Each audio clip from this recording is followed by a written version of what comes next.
For most of human history, power has worn a very specific costume.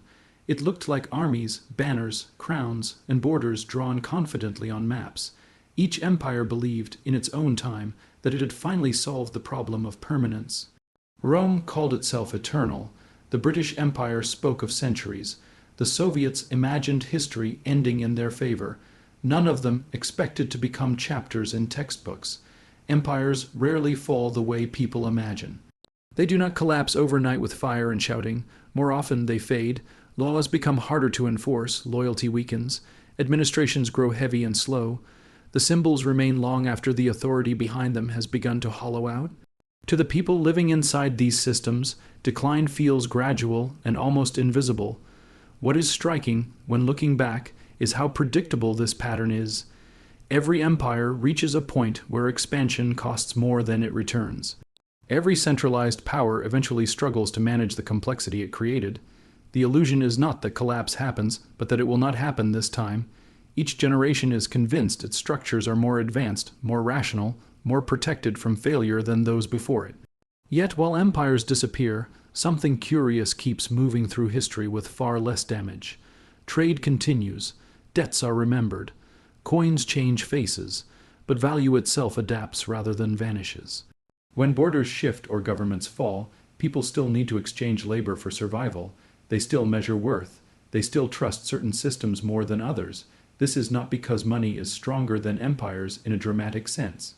It is because money is quieter. It does not announce itself as power. It does not demand loyalty in the same visible way. It simply adjusts. When one authority weakens, money flows around it, through it, or beyond it. Looking at history this way creates an uncomfortable pause.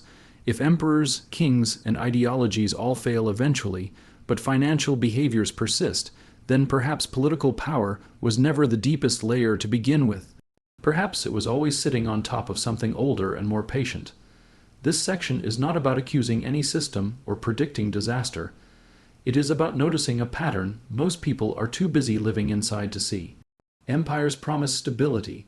History quietly shows impermanence, and somewhere beneath both, something continues, waiting for the next structure to rise and fall above it. That realization does not arrive with fear, but with clarity. It invites the viewer to stop equating power with spectacle and start watching what survives transitions. The question forms naturally, without urgency, lingering just long enough to pull attention forward into the next layer of understanding as the story continues quietly onward. When an empire finally loses its grip, the most visible changes happen at the surface. Flags are lowered, leaders are replaced, laws are rewritten. From a distance, it looks like a clean break between one era and the next. But beneath that visible reset, much less actually disappears. Markets reopen faster than governments reorganize. Trade routes adapt almost immediately. People still owe money, still lend it, still measure risk and reward in familiar ways. Even when a currency collapses, it is often replaced rather than erased. New notes are printed, old debts are renegotiated, the system bends, but it rarely snaps completely. History is full of moments where political authority vanished, yet financial structures quietly carried on. After Rome fragmented, trade did not stop. It rerouted. Merchants adjusted to new rulers, new taxes, new risks. The same networks that once served emperors learned to serve whoever came next. Power changed hands, but the habits of exchange remained intact. This survival is not accidental. Money is designed to be portable, adaptable, and impersonal. It does not care who rules, only who honors contracts, who enforces trust, and who keeps value moving. When governments fail to do this, other mechanisms step in. Sometimes they are local, sometimes they are private, sometimes they operate across borders long before borders are officially redrawn. For the viewer, this is where the idea of power starts to feel less straightforward. If financial systems outlast political ones, then authority may not live where we instinctively look for it. The crown, the parliament, the capital city begin to feel like temporary stages rather than control rooms. What deepens the curiosity here is the realization that collapse does not reset the game. It rearranges it. Those who understand how value flows are often prepared long before a system officially breaks. They do not need to predict the exact moment of failure. They only need to know that failure is part of the cycle. This understanding quietly shifts the viewer's perspective. Instead of seeing collapse as chaos, it starts to look more like a transfer. Power does not disappear, it relocates. It moves toward those who can preserve trust, manage risk, and keep exchange functioning when formal authority stumbles.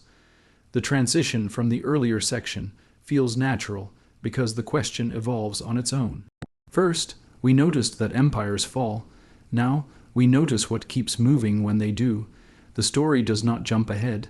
It simply follows the trail left behind after political power exits the stage. By the end of this section, the viewer is no longer just watching history. They are observing a pattern that feels uncomfortably relevant. The sense grows that modern systems may not be as different as they appear, and that thought, quiet but persistent, carries them forward into the next chapter without resistance. Money does not rule in the way empires do. It does not issue speeches, command loyalty, or demand belief. In fact, its strength comes from doing the opposite. It operates without asking to be noticed. While political power depends on visibility and enforcement, money works best when it feels normal, neutral, almost invisible.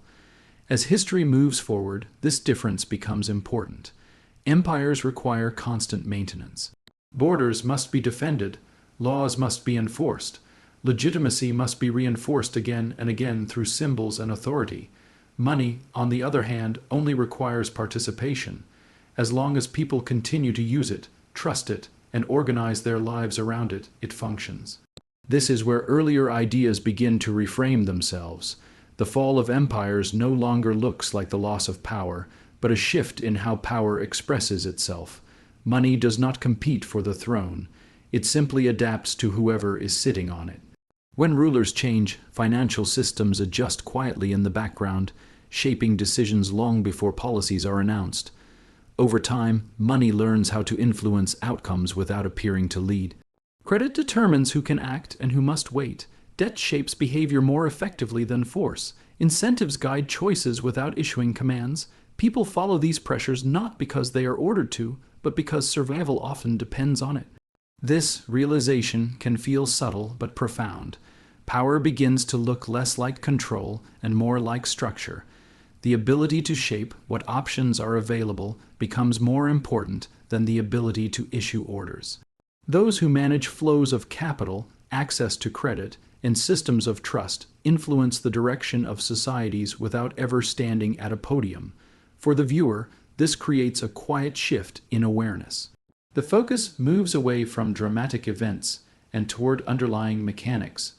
Wars, elections, and revolutions still matter, but they begin to feel like surface movements riding on deeper currents.